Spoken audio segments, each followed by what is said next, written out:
Alberto Mon, Francisco Olea, para mostrar lo que hacemos, nuestro trabajo. Esto se planteó como un duelo desde un principio, pero nosotros llegamos el miércoles, recién el sábado estamos presentando, y todo este tiempo como que nos hicimos más amigos y no queremos entrar en tanta disputa, así que va a ser más bien pacífico, va a ser un duelo pacífico en que nos vamos a tirar flores.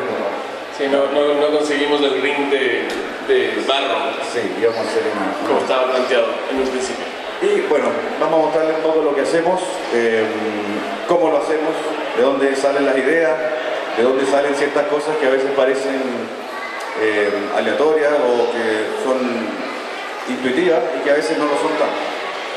Claro, la idea es dividir esto en dos etapas, una que trataremos de hacerla muy rápida y concisa, que es hacer un pequeño resumen de cada uno de nosotros, una pequeña introducción a, como decía Francisco, a lo que hacemos, y después la idea es que trabajemos un rato, si es que tienen ganas, en la producción de alguna pieza gráfica creativa, entre comillas. Eso es algo extraño de como nomenclatura. La creatividad es algo que todavía no entiendo bien. Entonces, comencemos. Si atrás se escucha bien, vamos a partir. Me tocó primero a Francisco. Vale. Primer round ganado por mí. Bueno, mi trabajo, yo trabajo hace más de 10 años en el diario El Mercurio, yo diría que es el principal diario de Chile. Tiene ahí alguna competencia con otro, pero creo que es el principal. Ya tengo la camiseta puesta, así que lo puedo decir. Y en el diario tengo parte de mi trabajo, son los retratos, caricaturas, representación de personajes. Yo no lo llamo tanto caricatura porque yo no soy de la escuela del mono cabezón con las patitas cortas, digamos, o sea, la caricatura hiperbólica que exagera desmesuradamente para algún defecto, alguna característica del personaje, sino que mi trabajo se basa más en búsqueda de código gráfico nuevo para interpretar al personaje. Es más bien un retrato con alguna intención que una caricatura.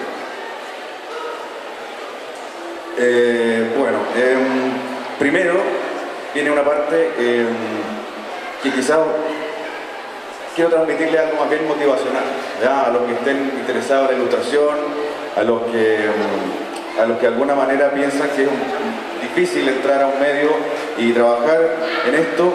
Quiero transmitirles que realmente es difícil trabajar en un medio y quedarse ahí. Este soy yo, ya un poco más gordito, me pelo más corto, recién salido de la universidad. Ahí está mi título abajo, el gorrito, uno se titula, ¿no? Y a mí me gustaba mucho dibujar, yo dibujaba todo, dibujé desde el colegio, desde que nací, desde que tengo uso de razón, que dibujo, no tomaba apuntes en los cuadernos, sino que me dedicaba a dibujar y todo lo resolvía en base al dibujo. Entonces yo pensaba, ¿qué puedo hacer para dedicarme a dibujar? El arte me parecía un poco conflictivo, había mucho rollo, mucho buscar dentro de uno, entonces quería solamente dibujar y pasarlo bien dibujando. Entonces dije, yo creo que la mejor forma, veía revistas, veía diarios y que aparecían dibujos, ilustraciones, y dije, vamos a empezar a golpear puertas en los medios tradicionales a ver qué pasa. Bueno, ahí voy yo con mi lápiz escondido todavía, porque pensaba que entrar con un portafolio a un medio y empezar a pedir pega me parecía un poco humillante, porque sabía que me iban a decir que no, porque debe llegar mucha gente con el portafolio a golpear la puerta igual que yo. Entonces entré como a ver qué se podía hacer. Bueno, yo estudié diseño, ¿ya? Partamos por esa base, estudié diseño. Entonces fui y en el diario Mercurio me recibieron muy bien, me dijeron que sí, que había un puesto diagramando la página casi la del obituario, la página de vías sociales del diario, una lata inmensa, una cosa que claramente no era lo que yo buscaba, pero fue mi primera puerta que abrí, digamos, en pos de lo que quería, digamos. Era una etapa más bien, se podría decir, escondida de lo que yo finalmente quería hacer.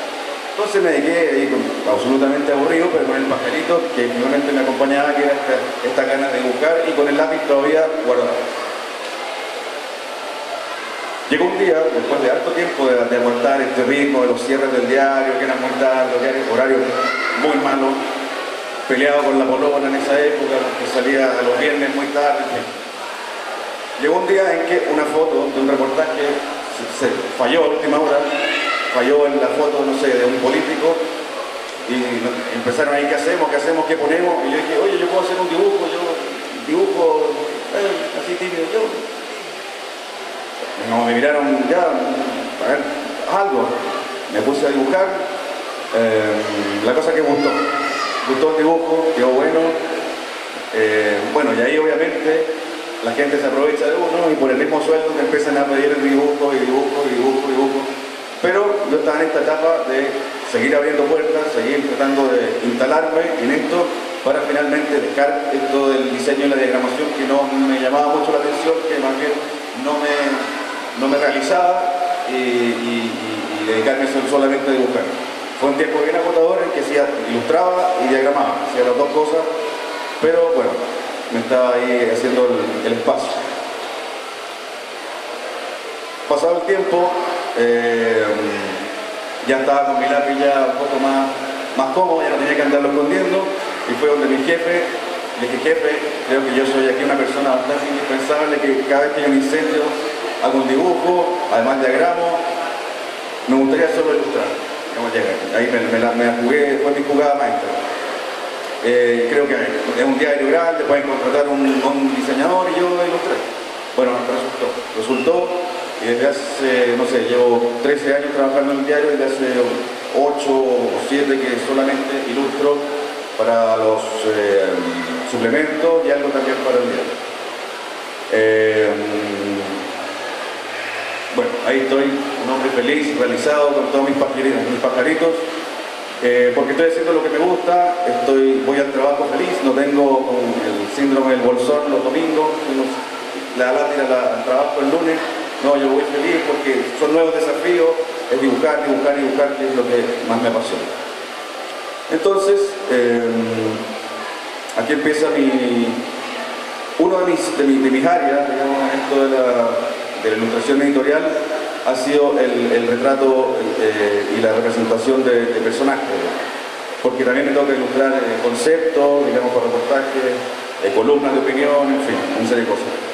Pero lo que más me atrae a mí es el encuentro del personaje. ¿Cómo trabajo yo? Yo trabajo como en 6 etapas, podría decir.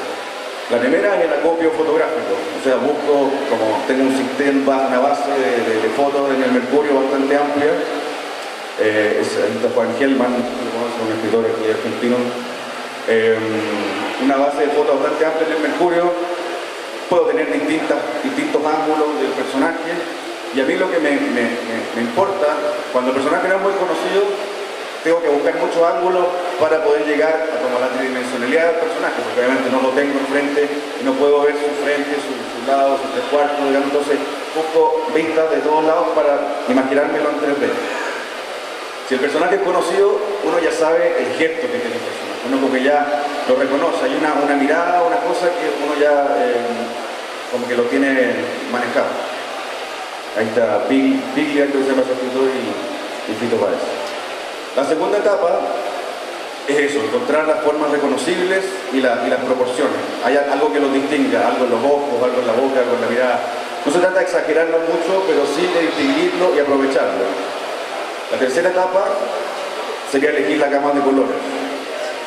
Porque, no sé si ustedes piensan lo mismo, pero hay gente que tiene la cara verde, hay gente que tiene la cara azul, porque lo proyecta en su forma de ser. Hay gente que es mucho más azul y hay gente que es mucho más cálida, parece, más amarilla. Entonces, esa percepción, ese tono emocional del personaje también se va adecuando al color.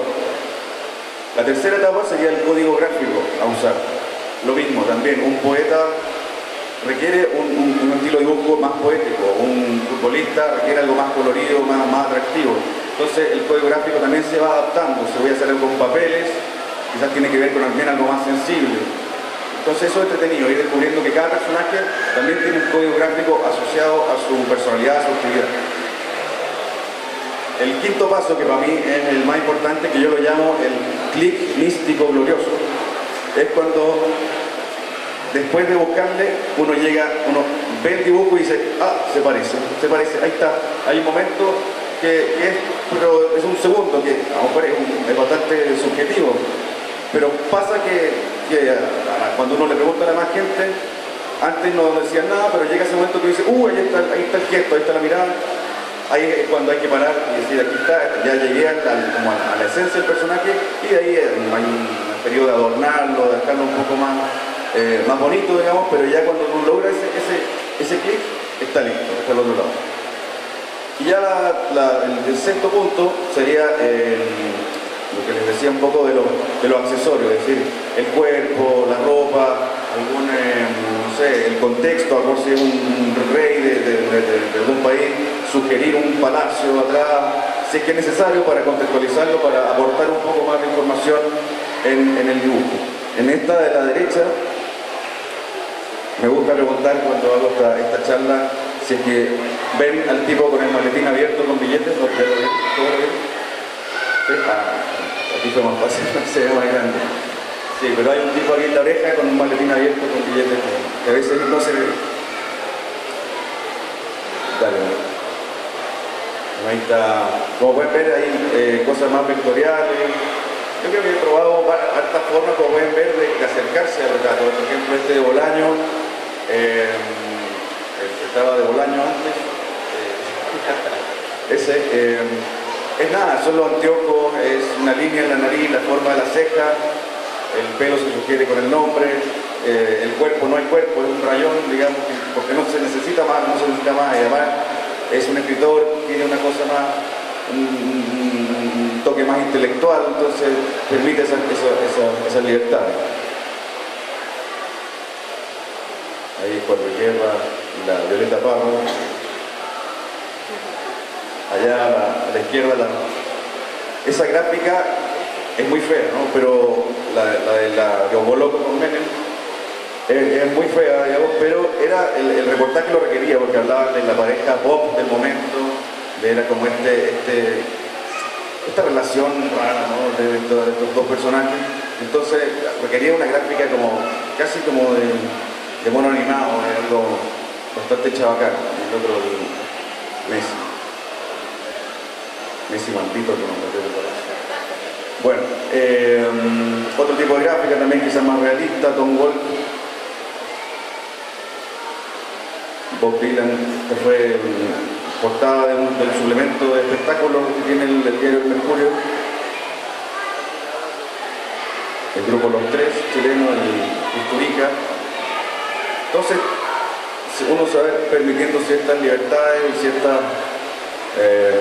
ciertas formas de llegar a los personajes. Como pueden ver, no es caricatura en sí, sino que es forma de abordar el retrato. Charlie. El gesto, ahí por ejemplo, se requiere un tipo que está hablando así como habla Fidel, digamos, o como hablaba en esa época, que era más jovencito. Necesitaba también fuerza, raya, hacer el énfasis de color en solo ciertas partes, como que se genere el movimiento, ¿no? El gesto. Un par de escritores más, Orwell y Hemingway.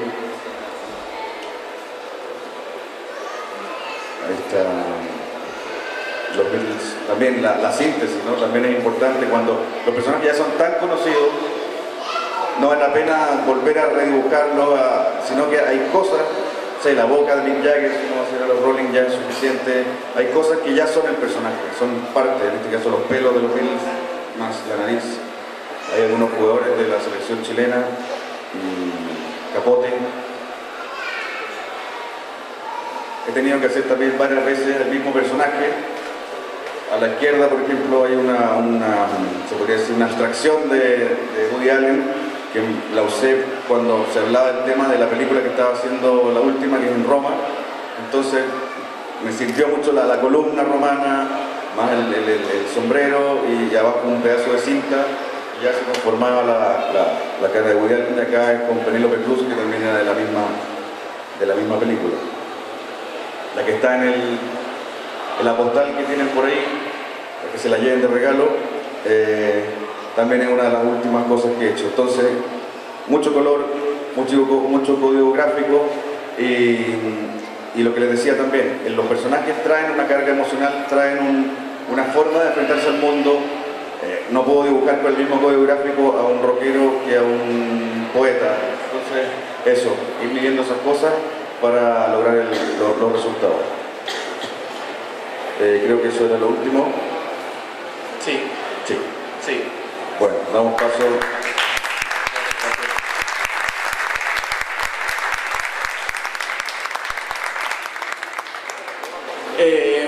Bueno, yo soy Alberto Montt, también soy ilustrador, pero yo vengo a hablarles más que de mi trabajo como ilustrador, que fue algo que eventualmente terminó agobiándome. Como quiero contarles un poco de mi historia, de cómo llegué a ser ilustrador y luego cómo huí de la ilustración prácticamente. Entonces, yo siempre tuve la ilustración en mi cabeza, ¿no? Desde que tengo memoria, y era algo muy presente en mi vida, el tema de la gráfica dibujada. Pero algún momento me puse a pensar, bueno, ¿qué carajos fue lo que hizo que en mi cabeza estuviese la ilustración tan presente? Porque en el fondo todos tenemos mil distintos tipos de influencias y vivimos en espacios que nos están otorgando información constantemente, pero obviamente no todo eso se filtra y no todo eso queda en la cabeza. Entonces, ¿qué era lo que hacía que la ilustración, dentro de todo ese bagaje de información mental, haya sido lo que finalmente quedó como algo importante? Cuando era muy chico vivía en Ecuador y vivía en el campo, no teníamos luz eléctrica, y mi viejo viajaba al pueblo y cuando volvía me traía revistas, lo que hubiese. Entonces yo recibía las revistas, no podía leer, pero sí me gustaban mucho los dibujos y copiaba los dibujos. Esa era para mí la diversión en el campo donde vivía. El Condorito, que era una de las revistas que lograba conseguir, fue para mí de mis primeras lecturas. Entendamos por lectura el decodificar un lenguaje visual. Y en esta época, claro, era para mí simplemente dibujitos, eran personajes que estaban en una hoja y que yo podía reproducir. Otra de las maravillas que me llegó cuando era muy niño era Mafalda. A Ecuador llegaba Ediciones de la Flor, que es la editorial argentina que publica Quino, Fontana Rosa, Caló, Maitena, Liniers, todos los grandes. Y también pasaba más o menos lo mismo, ¿no? Para mí fue incluso más importante Mafalda que Condorito u otros cómics que me llegaron por ahí. Me llegó alguna vez una de Superman y ya ni me acuerdo.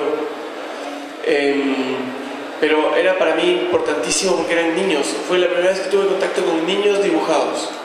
Y supongo que a los, no sé, 3 años, 2 años y medio, 4 años, eso era muy importante. Después llegó, no sé, Peanuts y Calvin y Hobbes. Pero Mafalda fue de lo primero que llegó. En un principio Mafalda eran estos niños que tenían aventuras y eventualmente aprendí a leer, y esos dibujitos se convirtieron en texto, y esos textos eventualmente se convirtieron en ideas y conceptos. Y ahí es donde realmente me di cuenta yo que me había vuelto un adicto a ese tipo de comunicación, aquella en que utilizan imágenes y conceptos para transmitirte una idea potente. Eventualmente Mafalda quedó en el olvido, o no en el olvido, pero sí en el cajón. Ya uno se aprende de memoria, se lee 50 veces la porquería y ya es solo ver la primera viñeta. Probablemente a todos ustedes les pasa ver la primera y ya saben en qué termina el chiste. Llegó a mis manos los libros de Quino, pero los que hacía con una sola viñeta o hacía historias ajenas a Mafalda, al universo Mafalda. Y me voló la tapa de los sesos, porque era realmente una cantidad de información en imágenes tan simples. Y no digo simples desde la gráfica, porque el tipo es un tremendo dibujante. Simples desde la... ¿cómo llamarlo? Desde la optimización del recurso conceptual. Y fue para mí un descubrimiento, porque eran universos detrás de cada imagen. De una u otra forma estos universos fueron formando mi manera de enfrentarme al mundo. Y en algún momento de mi vida llegó a mis manos un libro de este otro tipo que se llama Gary Larson, que es un gringo que está totalmente desquiciado. Y cuando vi esta imagen puntual que me la presentó una niña X, abrí el libro, vi esto y no lo entendí. O sea, fue tan extraño lo que me llegaba que me rayó. Porque me pregunté tantas cosas. En principio lo vi y me morí de la risa, pero me quedé pensando, ¿qué carajos me hace reír? Claro, después me puse a pensar, bueno, me hace reír, primero, ¿qué hace un pato en una isla? Era extrañísimo. ¿Por qué no vuela? ¿Cómo escribe? ¿Por qué escribe cuac? Entonces, todas esas cosas que me quedaron dando vueltas, eventualmente se convirtieron en la amalgama perfecta con Kino en mi cerebro de cómo ver el mundo. Que el mundo era una combinación entre un tipo muy mental y el desquicie total de Gary Larson. Después descubrí otra gente que venía detrás o antes incluso que estos dos, pero como que uno de repente está en el momento perfecto, en el lugar perfecto, y ellos dos para mí fueron el momento y el lugar perfecto. Luego yo me metí a estudiar arte y después diseño, y trabajaba como diseñador y durante mucho tiempo haciendo paginitas y qué sé yo, folletitos, pero siempre dibujando. Para mí siempre el dibujo fue la parte más importante del dibujo, ¿no? O sea, del diseño. E incluso comencé a trabajar como diseñador, pero eventualmente a los 10 años de trabajar como ilustrador me fundí, se me acabó la pila y dije, esto no funciona, odio el diseño, odio la ilustración, y aquello que había amado se convirtió en una tortura cotidiana. Entonces decidí reencontrarme con la ilustración, abrí un blog para hacer cosas para mí mismo, en donde pudiese de nuevo enamorarme de aquello que en un principio me hizo ir por la ilustración. Entonces abrí un blog simplemente para obligarme a subir imágenes, ya de estas cosas que hacía por gusto, o para enseñárselas a 2 o 3 amigos, Francisco entre ellos, y les dije, oye, acabo de abrir un blog, estoy subiendo idioteces, échale un ojo. Entonces le conté a 3 amigos le contaron a otros 3 amigos, y estos 3 amigos a otros amigos, y eventualmente no todo el mundo le gustaba, y esos ya no son amigos. Y el punto es que de repente este ejercicio que yo lo hice como una búsqueda personal de reencuentro con aquello que me enamoró desde un principio, desde que tengo memoria, que era la ilustración, cuando dejé de hacerlo para otros y lo comencé a hacer para mí, me volvió a encantar, volví a entrar en ese mundillo del placer de hacer aquello que uno hace cotidianamente. Abrí un blog que se llama Dosis Diarias, que no son dosis diarias, algún momento lo fueron, pero ya el tiempo lamentablemente no me da porque sigue siendo un hobby, sigo necesitando comer y haciendo otras cosas.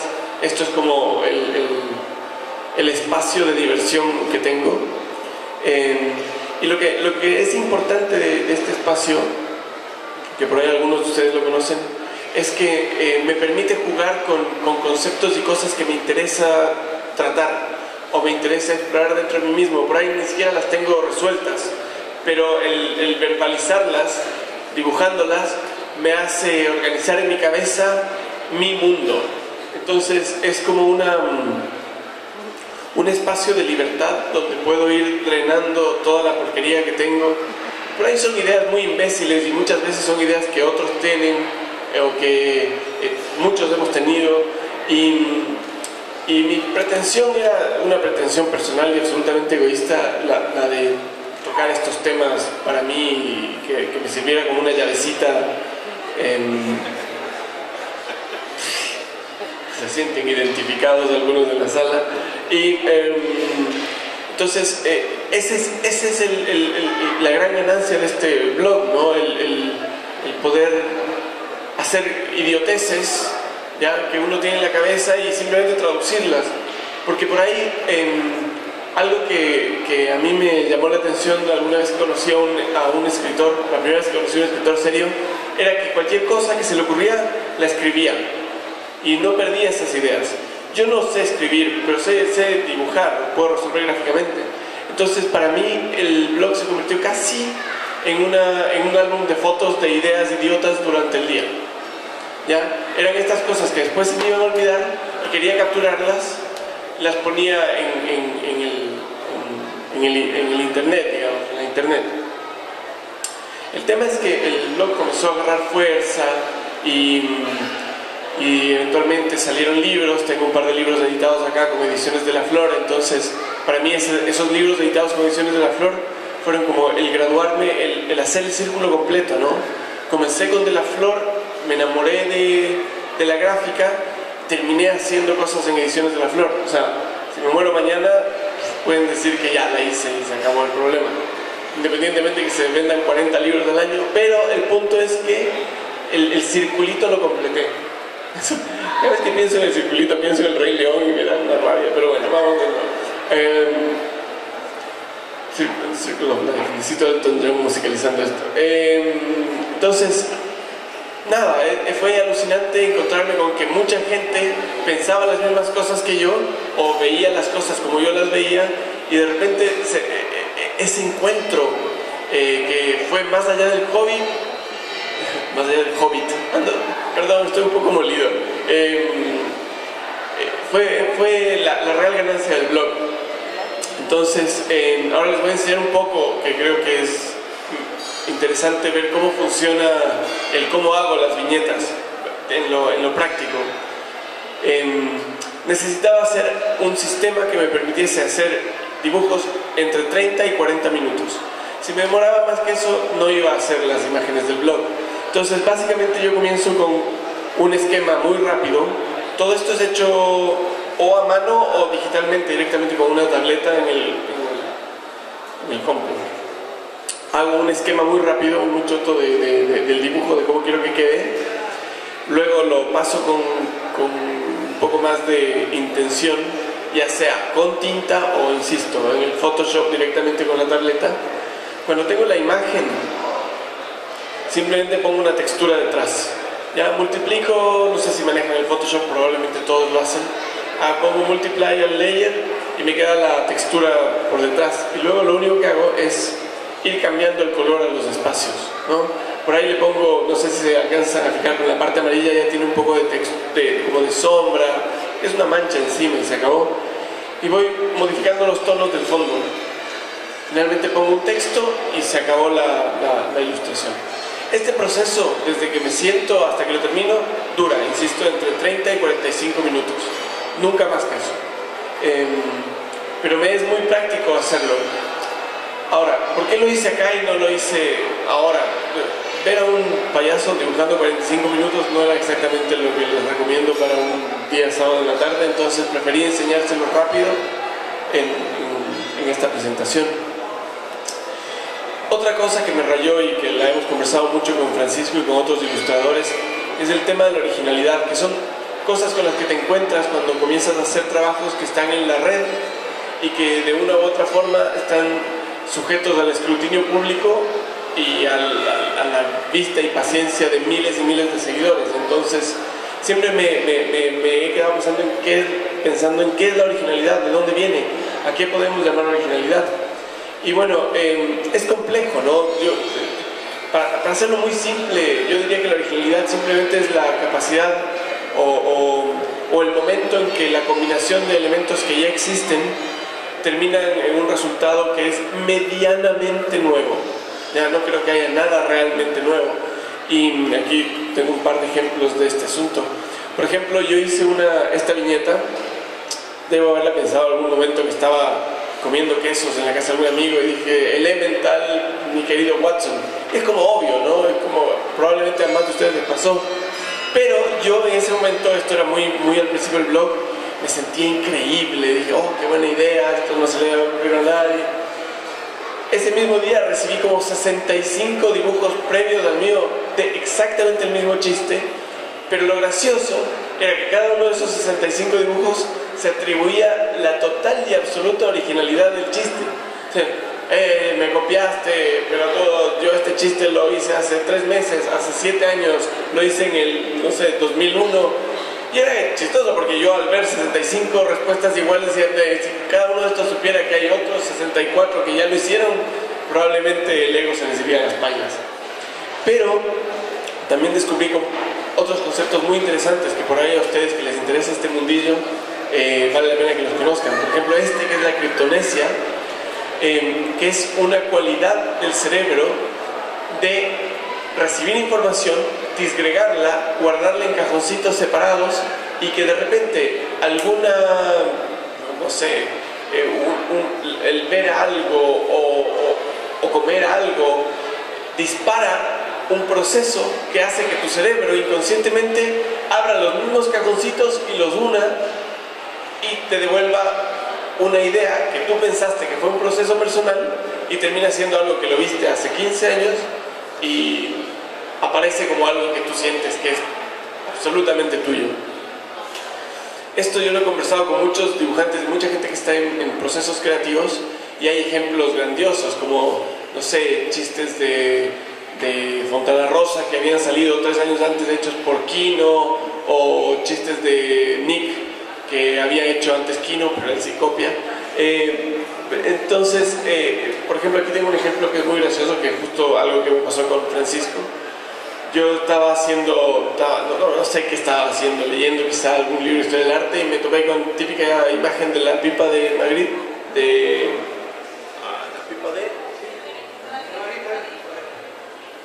la pipa de Magritte. ya ven. Entonces dije, qué buena sería que la pipa de Magritte tuviera un problema, un conflicto de personalidad. La puse en un diván y a las 2 horas me llamó este payaso y me dice, oye, ¿revisaste mi blog hace, no sé, 6 meses? ¿No? Me mandó el dibujito que él había hecho exactamente el mismo chiste y yo juraba que se me había ocurrido a mí. Entonces fue muy gracioso eso. A la semana siguiente el payaso le pasó lo mismo y pude vengarme. Hizo un chiste sobre Twitter y yo pude mandarle el mail y decirle, oye, maldito criptonésico. La criptonesia es el enemigo de Superman. Bueno, y hay otros temas con los que uno se encuentra cuando comienza a estar en el mundo de la red, que van más allá de la posibilidad del encontrar una misma idea. Por ejemplo, yo hace mucho tiempo había hecho este chiste que es un brócoli que dice soy un arbolito, la nuez que dice parezco un cerebro, y un hongo que dice yo soy un hongo y detesto este juego. El punto es que todos hemos visto un brócoli y hemos dicho un arbolito, o una nuez y hemos dicho una nuez, pero la unión de los 3 elementos a mí me parecía lo suficientemente extraño que a alguien más se le ocurra como para que en ese orden y con ese mismo remate terminase siendo reproducido por otra persona en la mitad de, no sé, Nicaragua. Y de repente me comenzaron a llegar gente, porque obviamente a través de Twitter las cosas se pasan en 5 minutos. 2 o 3 años después comencé a recibir imágenes que de repente aparecían. Por ejemplo, esta es una remera que comenzaron a vender en España. Una compañía muy importante de remeras en España comenzó a hacer esta remerita 2 años y medio después de que yo había puesto la viñeta en el blog. Y fue horrible porque, está bien, yo estoy a favor del repartir la información, del compartir la información gratuitamente. De hecho, por eso tengo un blog, para que la gente, si le da la gana, agarre todas las imágenes, las imprime y se haga un libro. Pero igual es un poco nefasto que de repente un tipo agarre una idea tuya y comience a ganar plata con esa idea.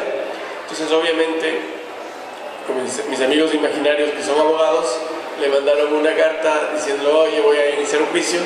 Igual es imposible porque no tengo la plata para iniciar un juicio en España, pero bueno, los tipos, fue muy gracioso porque la respuesta fue, no, esto se le puede haber ocurrido a cualquiera y qué sé yo. Y bueno, 1 año después me llega esta otra imagen de un periódico danés, que el caricaturista del periódico danés había llegado a esta gran idea. Claro que el tipo fue súper creativo y puso un tomate que parecía una nariz de payaso en el principio, entonces con eso claro que...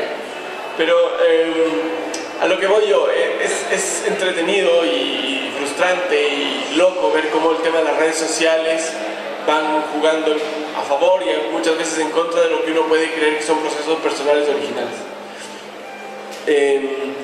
Eso, yo quiero cerrar esto antes de darle de nuevo la palabra a Francisco con una reflexión, y es que cuando uno encuentra o trata de reencontrarse con aquello que lo enamoró en un principio para seguir un camino, como por ejemplo el del diseño, el del arte, la literatura, y comienza a funcionar en pos de hacer cosas para uno mismo, siempre el resultado va a terminar siendo algo interesante.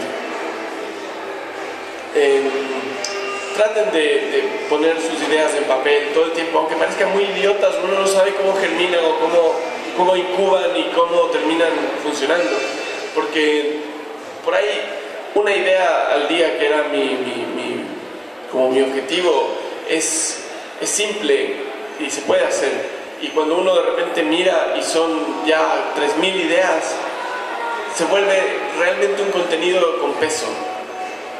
Entonces por ahí uno deja ir muchas ideas cotidianamente, y la verdad es que uno está desperdiciando un tesoro a futuro. Así que traten de echarle un ojo a lo que piensan y a lo que reflexionan y a lo que dibujan, y guárdenlo, y después lo procesarán, y si no lo procesan no importa, pero vale más la pena prevenir que lamentar. Todas esas viñetas se convierten en libros y eventualmente en cosas que ustedes van a sacar provecho de. Y eso. Ahora, un gracias de parte mío de Francisco. Me emociona.